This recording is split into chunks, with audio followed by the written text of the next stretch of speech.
What's up guys, Obito here with another video.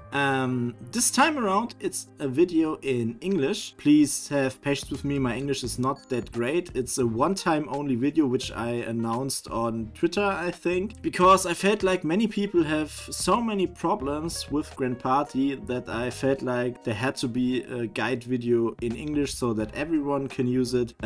For my German community, if you want to dislike the video, feel free to do so, because normally I just do the videos in German. But this time around I felt like I have to do it in English, and yeah, my English is not that great, but I try to manage so that everyone can hopefully profit from this video. First off, what is Grand Party? Grand Party is a game mode where you basically play PvP, but it's a best of 3 and there's a twist with the GP burst. So I can show you my teams here for a second. Don't worry about the builds itself right now, just to show you how Grand Party looks. You have the 3 teams, first, second and third, and you have a unit you can choose as your leader, and your leader will have a GP ability and a GP burst active. So if I go to Roger here, for example, I show you, Roger is the best GP leader in the game at the moment. He has a GP ability which will give Psy teammates attack HP level 7, specialty speed level 3,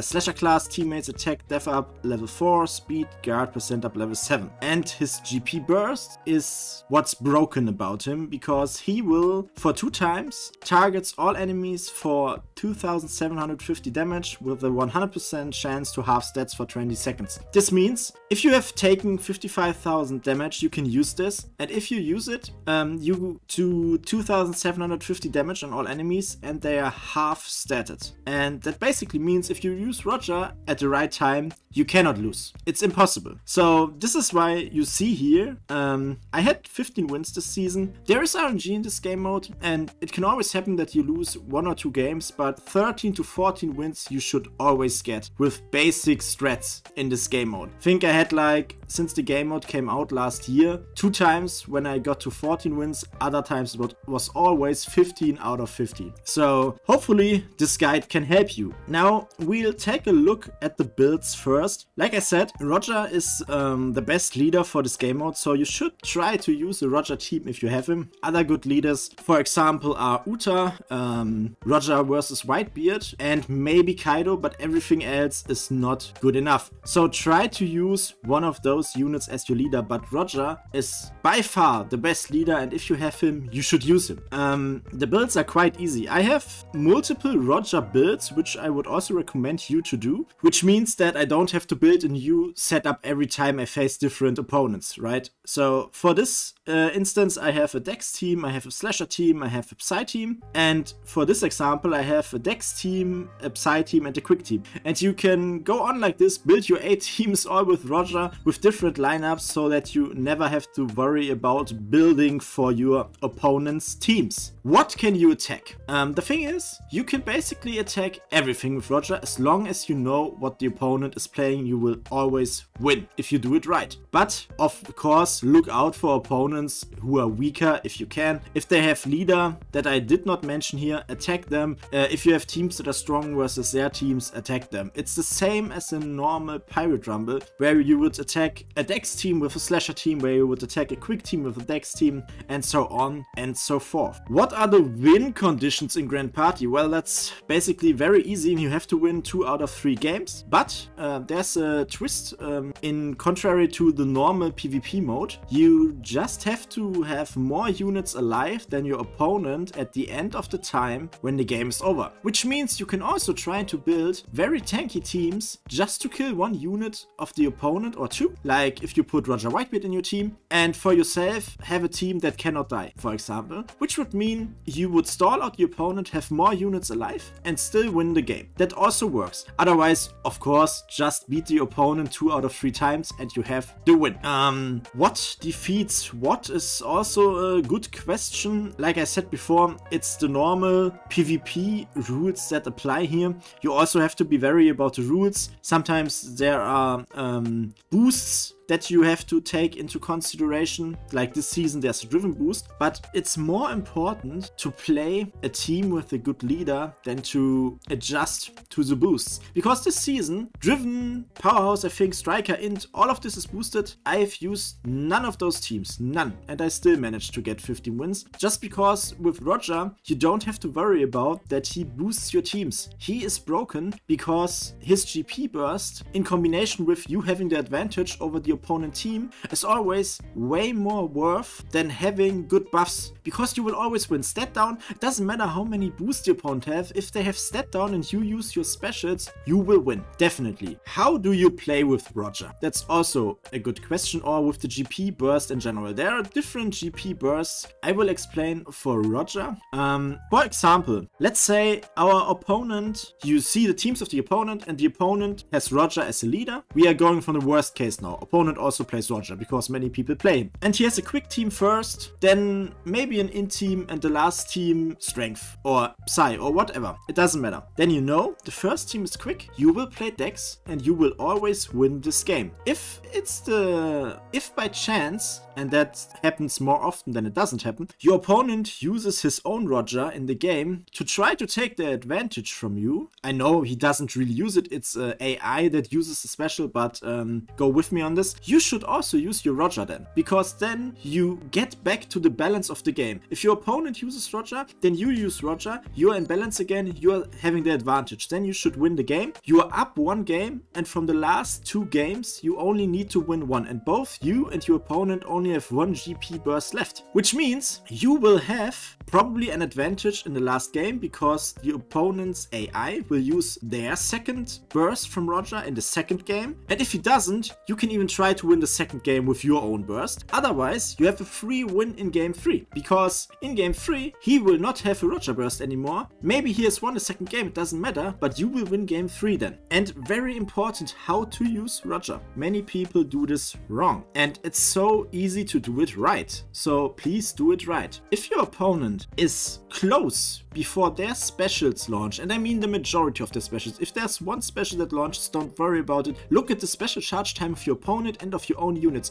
If they are all close to launching, use your GP burst then. Roger's GP burst only lasts for 20 seconds, which means if you use it on the start of the game or at a random point of the game, you will probably lose because it will have no impact on the game. So take that please into consideration to use Roger right. Like I said, counter use Roger when your opponent uses Roger when you are in a good matchup, and use Roger in the game that you need to win shortly before you use your specials. Another important point is how to find out what your opponent plays, because everything I've explained right now will easily get you to like 12 or 13 wins, because you can always play Pokemon, as I would call it. You look what your opponent plays, you play Roger, you always have the advantage, you always take teams that have the advantage. You will never go in a disadvantageous matchup except you're making a mistake, and like this later it doesn't work, because you, I think after win 13 or 14 you don't see the teams, and not all of the teams anymore. If you can only see like 2 teams, it's still more than enough. It's most of the times more than enough to see 1 team, because even, let's take this example, you see only a quick team and your opponent plays Roger, and the team 2 and 3 you cannot see. You know that you can win game 1 again, and no matter what he plays in game 3, I would always play my Psy team with Odin and Yamato as my third team with a GP burst that I will save until now, win game 1, win game 3, easy peasy. And it always works like this, it always. Like I said, it's not, I wanted to make sure that you know that I'm not just talking smack and only get 7 wins every season. Like I said, I never went lower than 14 wins, so please believe me, this works. Of course, I know this game mode, just as Pirate Rumble in general, are game modes where it's advantageous if you have a big box, if you play for a long time, if you have more units. But also, if your combat power is lower and you have worse teams, you also get easier opponents. So normally that should equal it itself out. But it cannot be sure all the time. Getting back to the point from before, when you get to the point where you see nothing at all anymore, or you see only one team, how can you find out what the opponent plays? There are multiple options to find that out. One good hint is if your opponent plays a 6-man team somewhere, there's a high chance it's shooter or slasher, because there are teams where you play 5 legends more often than not in the main lineup and only put 1 pipe drummer unit on the bench, and those people maybe forgot to put 1 cost unit. So that's a good indication. Other good indications are placements of the leader, in which team he is. So you could say for this, right, you see the leader is in team 3, so I assume that he plays a Psy or a slasher team as team 3, and more often than not it's a Psy team. And if you get to the point where it's completely blind, you still have options to give yourself an advantage. The first and best option that I would hope you all take yourself to heart and take into consideration is go on the Pirate Alliance Discord, go on the Reddit Discord, go on the Dynasty Discord or whatever Discord you like, and ask if someone who you have as your opponent is there and can just show you their teams, because then you should have a free win again. If you're a whale and you have a high combat power, there's like a 99% chance the person you're looking for is on the Pirate Alliance Discord. So join that Discord and just ask, try to ping the person what their teams are. We have a channel for that. People will always answer normally, and you have a day to do your matches, so don't worry about having to do it quick. You don't need to do it quick. Sometimes the person are working. We have many European persons on our Discord, so they are maybe working when you are at home, so take that into consideration as well. And then you can get your answer and you can have an easy win against them if you know what they play. That is the best option to get to a high win percentage. And I can fully understand that people don't like this game mode. Me personally, I love this game mode just because it's very, very competitive in the fact that it's hard to play and you have to think a lot while playing with the GP burst. Of course, if you're just randomly pressing buttons and using the specials, you will not have the feeling that it's a hard game mode to play, but it takes a lot of skill to know when to use GP burst, what teams to use, what lineups to use, what units make sense, and so on and so forth. You will, with experience, you will at some point get to that point as well, and that's why I like it. But I can also understand if people don't like the game mode, because it's a lot of RNG at the end of the day as well. If you don't like Pirate Rumble in general, you won't like a Grand Party. It's pretty obvious. And in game 14 and 15, if you are unlucky and you get 3 Korean opponents,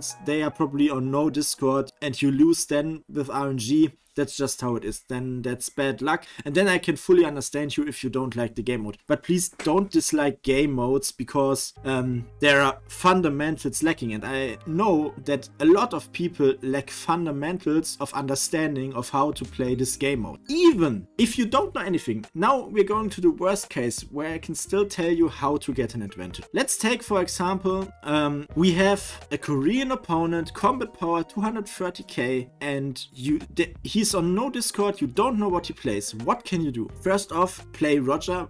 That's the best case. Otherwise, like I said, play Uta or play Roger versus Whitebeard. They are also good. And if you're a free-to-play player and you are not playing for so long, don't worry about this game mode. Try to get what you can get. Your box will get to the point where you can manage to take on this game mode seriously. Always, when you don't know anything and there's no means of getting informations, play a tanky Dex team first, like I did here. I will show you with this example here. This is my team and this is the lineup I will always use if I don't know anything, because this Dex team is so tanky that it's probably not going to lose against anything. No team in the game will beat this Dex team, except if you're unlucky and your first opponent has as the first team Slasher. That's very unlucky, and then you can't do anything about it. But more often than not, that is not the case, and you could probably more often than not see that it's a Slasher team, because most people don't play bench on that team, like I said before. That's a bit deep now into the analysis part, but bear with. Okay, back to the point. Always play this Dex team, because this Dex team has a big chance of even straight out winning completely blind the first game. And even if you don't win, you are so tanky that your Roger burst will be ready. So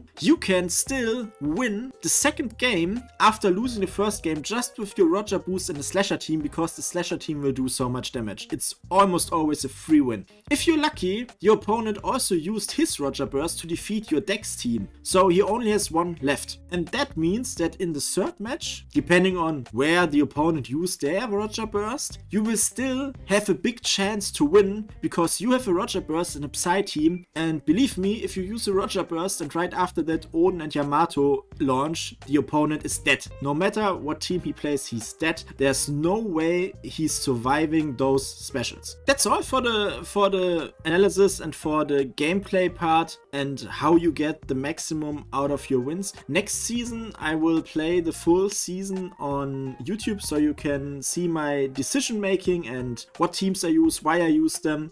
I will try to record all of my runs, and then you can play along with me if you like. But for now I will still show you some teams that I've built that are also quite good. Don't worry if you don't have the same units, just focus on what classes or colors I put in. You can have very different teams. You also don't need to have the exact same teams here in these teams. This is a Dex team. There are like 20 good Dex units you can all use. Some are a bit worse, some are a bit better, but at the end of the day it doesn't make a big difference. But these are my two Roger teams, and now there are only teams I don't use, but are teams that you can still use if you don't have any of the other leaders, if you're a beginner or if you're just a free-to-play player that doesn't have too many super Sugos. You can use, for example, a Stroid Crew V2 team. What is good about a Stroid Crew V2 team? Here it's a bit different because the ability of Stroid Crew V2, the burst, is not that good. But in this instance it doesn't matter because Stroid Crew V2 boosts strength, dex and quick. And if your opponent by any chance has a dex team and a quick team or another of these three colors or 2 out of 3 colors, you will most likely have a free win, just because you can put your team, as long as you see the teams, in an advantageous position. For example, the opponent has as the first team a dex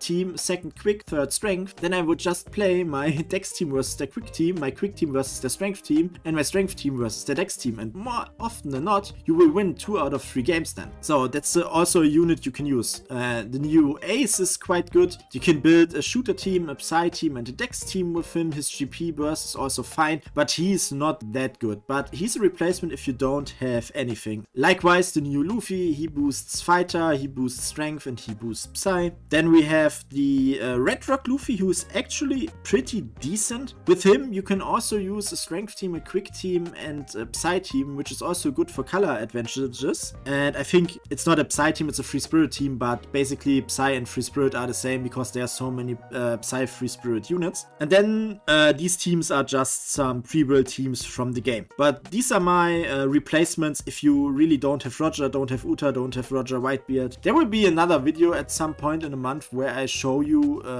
more lineups that you can play. But for now I think this will be enough. I talked about all I wanted to talk about. I hope you could take something from this video. I know Grand Party is a very advanced game mode and I know you can hate it, but there are a lot of little twerks that you can do to enhance your gameplay and to higher your chances to get better rewards. And one thing that I wanted to say as well, I'm completely on the side of the community that the rewards from Grand Party, the gems and the title and stuff, or only the gems, let's say only the gems, are rewarded after win 10, because that is the point which almost everybody should reach, and then just from win 11 to 15 give the people like bounty and title and stuff that doesn't really matter that much to most of the players. Also, like you could see in this video on the right side, I had the wins and refreshes and retries, so you could see at what point you could still refresh, you could retry. That's the point I didn't talk about. I guess I will catch on that shortly. Even if you lose until I think win 10, you can still retry for once, and before that you can retry infinitely, I think. And you can also refresh your opponents if you don't like the matchup. Of course that doesn't work if you get to higher wins, but yeah, I have the table for you on the right side of this video so you can check where you can refresh and where you can retry still. And now I thank you for listening to this video. Again, sorry for the German community that this video was in English. It's just a one-time special video video that I wanted to do for the whole community. And yeah, have a nice day everyone. If you enjoyed the video, feel free to like and subscribe. Bye bye. Yo, samurai! Come, sorry!